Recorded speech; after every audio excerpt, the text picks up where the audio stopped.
Olympics ചരിത്രത്തിൽ ഇതുവരെ വ്യക്തിഗത മെഡൽ നേട്ടത്തിൽ മുന്നിൽ നിൽക്കുന്ന 3 പേർ ആരൊക്കെയാണ് എന്നറിയാമോ? 3-ാം സ്ഥാനത്ത് 9 സ്വർണവും 4 വെള്ളിയും 1 വെങ്കലവും നേടി ആകെ 14 മെഡലുകളുമായി അമേരിക്കയുടെ നീന്തൽ താരം കേറ്റി ലെഡക്കി.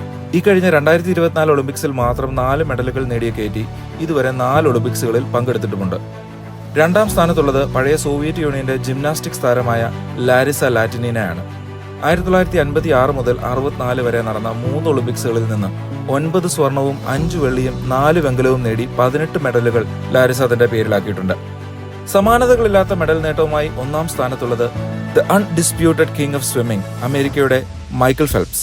2016 തന്റെ 4-ാം ഒളിമ്പിക്സ് അവസാനിക്കുമ്പോൾ 28 മെഡലുകൾ ഫെൽപ്സ് തന്റെ പേരിലാക്കിയിരുന്നു. ഇതിൽ 23 സ്വർണമാണെന്നതാണ് പ്രത്യേകത.